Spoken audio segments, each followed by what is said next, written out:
How's it, everybody, and welcome back to the channel. Hope you guys are all enjoying being back outdoors and able to ride your bikes in the early hours of the morning. Sorry for you guys in Cape Town, but it's a lot less dark here than it is down there. So as you all know, we've got COVID-19 affecting us all, but something that's not really spoken about much is the downgrade to junk status for South Africa. And this is going to severely start biting into the pocket of the average consumer, especially us in the cycling industry. Prices are going to start getting astronomically high, so now more than ever maintenance is going to be paramount to make sure that you can save as much money on unnecessary things on your bicycle.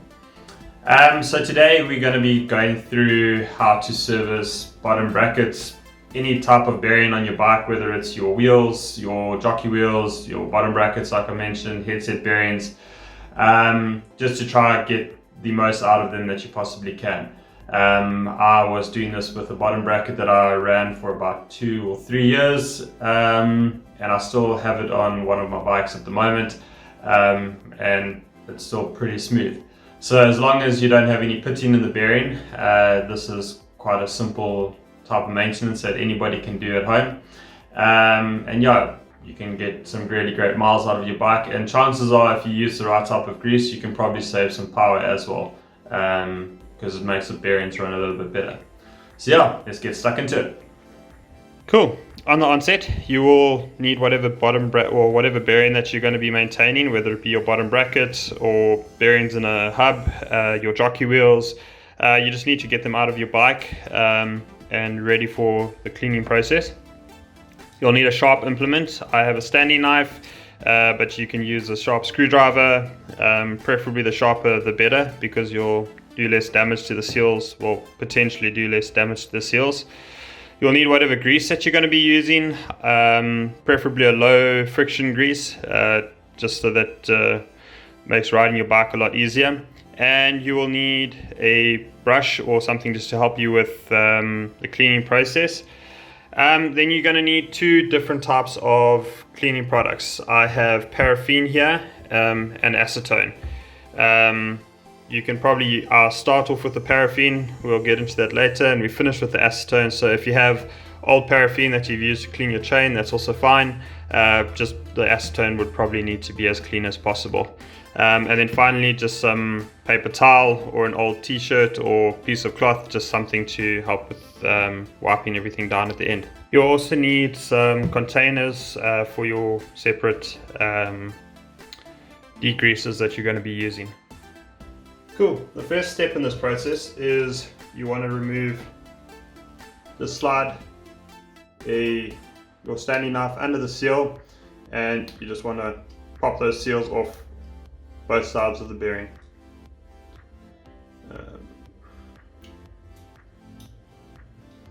Cool. This now gives you access to the inside of the bearing, and you want to take that and put it in your paraffin to soak for a little bit. Cool. As that's busy soaking, take some of your paper towel. I wouldn't recommend using any solvents on the seals of your bearings.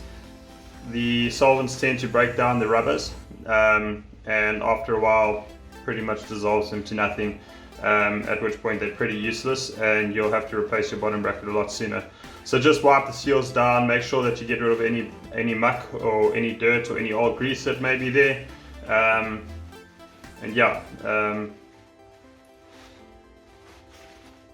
those are pretty much ready for the last step. Cool, so this bearing's been soaking for a little bit, just to get the paraffin to start working. Now is when you want to take your paintbrush and just start agitating the excess grease that's maybe left in the bearing, just to make sure that you get rid of everything that possibly is in there. After this process, we're just going to leave it for a little bit longer, carry on working its magic, and do the work for you.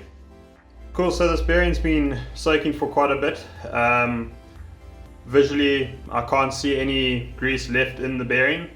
And the way that we test, well, I like to check that the bearing is completely clean, is when you spin it in your fingers like this, it should just spin pretty freely.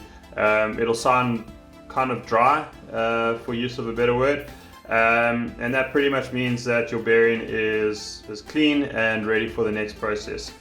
I poured out a little bit of acetone. Now the reason why I dip the bearing in acetone is acetone will remove any paraffin that's been left in the bearing. You don't want any solvents left in the bearing because that's going to break down the grease that we're going to be putting in there. So the acetone will dissolve and remove any paraffin that is left in the bearing. And then acetone in itself will evaporate very quickly. So once it's been dipped in the acetone, I can now leave the bearing to dry off 100%. Shouldn't take more than 2 or 3 minutes. You can help the process, just wipe off any excess with your paper towel, and once again make sure that there's no muck or grime in there. As it comes out your acetone, you'll see that the acetone remains pretty clean, and that just means that you've done the job properly. Cool, so this bearing is now officially dry. I've left it for 2 or 3 minutes, and all the solvents have pretty much evaporated, and it's ready for the final process, and that is to put my grease in. Now a lot of people would be tempted to pack this thing full of grease, and that's probably the worst thing to do for a bearing.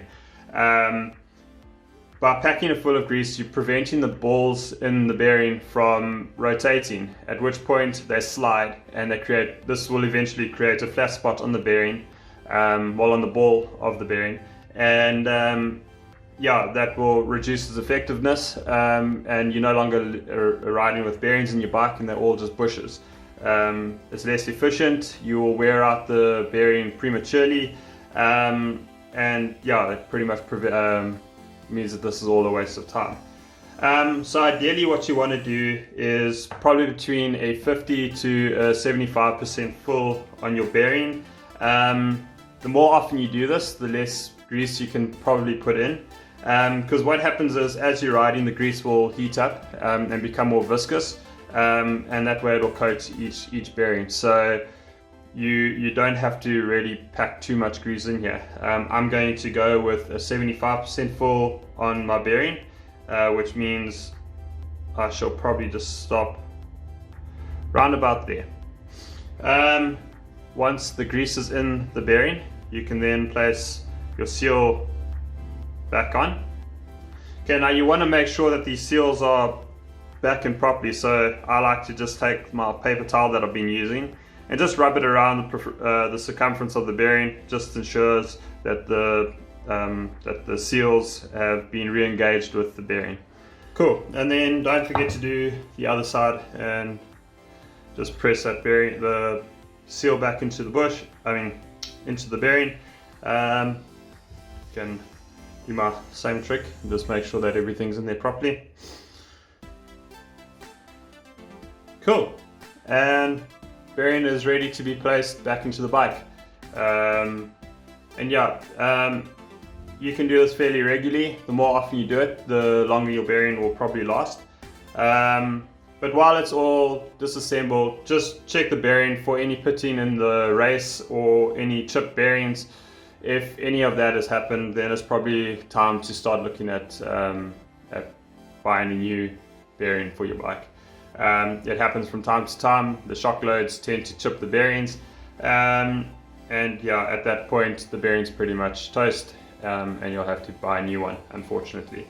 But this does allow you to get quite a lot of mileage out of your bike, or out of your bearings, and just helps you save a little bit of money. Cool, so I hope you guys liked this video. Like I said earlier, I've been able to get 2 to 3 years out of a bottom bracket just purely by maintaining it like this on a regular basis. Yeah, and I hope you guys can use this and try to save a little bit of money.